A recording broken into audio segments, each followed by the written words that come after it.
Welcome to Intro to Step 1, Acceptance, not Complacency.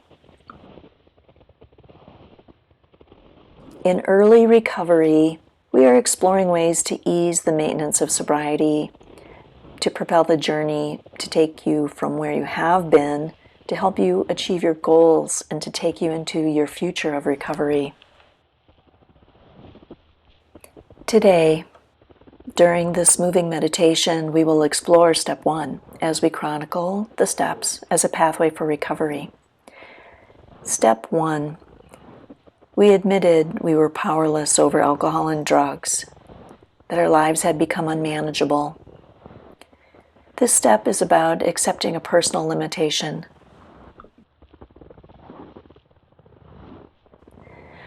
First, we will enter into open awareness through this moving meditation. We will keep our eyes open with vision focused on our slow movement forward. Let's start as we always do, to enter into this awareness and presence by syncing our breathing with our slow movement. Focusing on movement visually can be grounding, and this allows us to gain control over the breath. You may move in place during the session, slowly moving the feet, the shoulders, or just the index fingers to gain rhythmic movement. We are moving from our past. Take a deep breath in, and as you breathe it out, continue your slow movement forward. Take another deep breath in, and again, blow it out with forward slow movement. This rhythmic movement with the breathing centers the mind.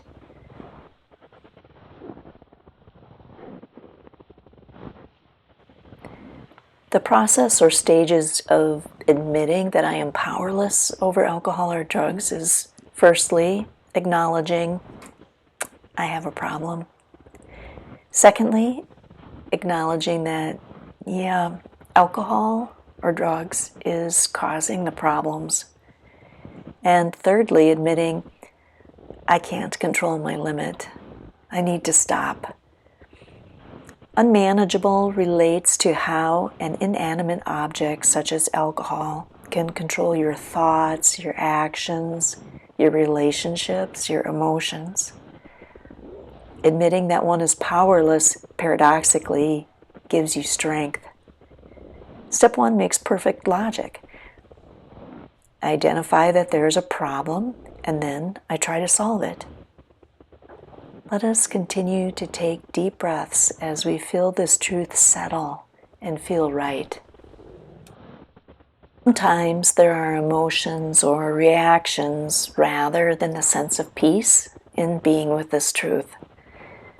It's common to feel fear, grief, anger, disbelief. Recognizing these emotions as we use our breath to connect with our emotional brain. Take a deep breath in. These emotions can even trigger or lead to use. Blow the breath out. Are these emotions part of a vicious cycle? Be curious to how this can fuel resistance to accepting the reality of the powerlessness or loss of control. Vicious cycles prove to us over and over again that we may be experiencing denial. Denial of powerlessness, referenced on page 30 from Alcoholics Anonymous. Therefore, it is not surprising that drinking careers have been characterized by countless attempts to prove we could drink like other people. So let us explore denial. We want to actually normalize denial as part of the disease of addiction and as a normal defense mechanism. It's a good defense mechanism. It helps us avoid discomfort. We use it to avoid suffering, but it actually prolongs our suffering. Common ways of denying include minimizing. I didn't have that much. Or I can do this on my own. Maybe projection. I don't think my problem is as bad as you seem to think it is. or just straight up denying, I haven't lost control of my drinking. The AA folks historically refer to this as stinking thinking. So let's challenge denial. These are reflective questions to the self and to the outside universe and may help. Take a deep breath in and ask, how may I? And blow the breath out, saying, grow. Take a deep breath in and ask, how may I? And blow the breath out, saying, do things differently. Take a deep breath in and say, how may I? And blow the breath out, saying, stay with my feelings. So how do you know if you are truly powerless? How do you know you can't control and enjoy your drinking or using?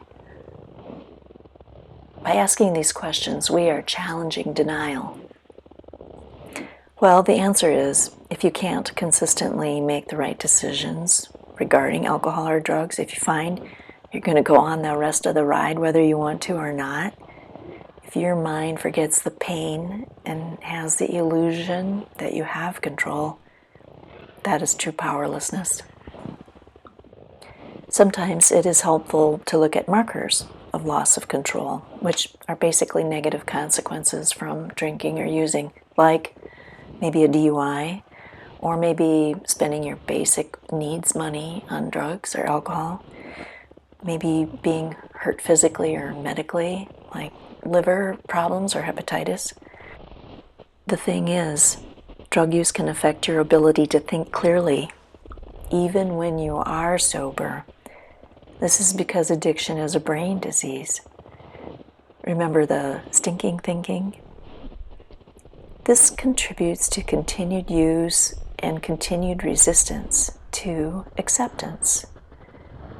See the connection between use and the negative consequences resulting categories of physical, social, legal, psychological, financial, or spiritual realms. We will start internalizing acceptance with some breath work. Take a deep breath in and say, I am. And as we blow that breath out, we say, opting in. Take another deep breath in and say, I am. And as you blow this breath all the way out, say, accepting. We are internalizing acceptance as an action to heal with these deep breaths in and out. Regular meetings can help you reinforce your decision and acceptance. Listening to stories around you can remind you of the consequences and the previous pain and suffering. It can also remind you of how good sobriety feels. You are not alone. This can help carry you through that next craving, that next burst of anger, that next day. Visualize waving a white flag and saying, I accept that I suffer from a chronic and progressive illness. I accept that I have lost the ability to control my use. I accept that since there is no cure, the only alternative is complete abstinence. I accept this unpleasant fact without condition. So how does it help us to visualize waving a white flag? Well, it helps us visualize that we are truly powerless in winning unless we stop. We cannot use and win. It means there are no conditions on being powerless. I cannot bargain with this. It means I am totally surrendering to this unpleasant fact. Some of you may think acknowledging that you are powerless admits a weakness. But again, paradoxically, when you surrender, you win. Strength is in acknowledging the weakness. The strength is understanding recovery is then possible. We need to admit we have a problem before we try to solve it. So once the problem is recognized and accepted, then we can move on to understand what is unmanageable. So we are sober when we take that first drink, use that first drug, seeing that when sober, we continue to want to drink and get messed up, screw our lives over, disregard everyone around us, hurt ourselves further. When we see this, life has become unmanageable. Sober life is unmanageable. The problem is not just the alcohol or the drugs, but actually sober, you are thinking and craving to drink. You can see that the sober decision-making process has been taken over by alcohol or drugs. When we think we can drink, and that would be better than the rest of our lives or anything that we could lose. So when we crave the opportunity to do so, when we are completely sober, we can see and realize, this is insane.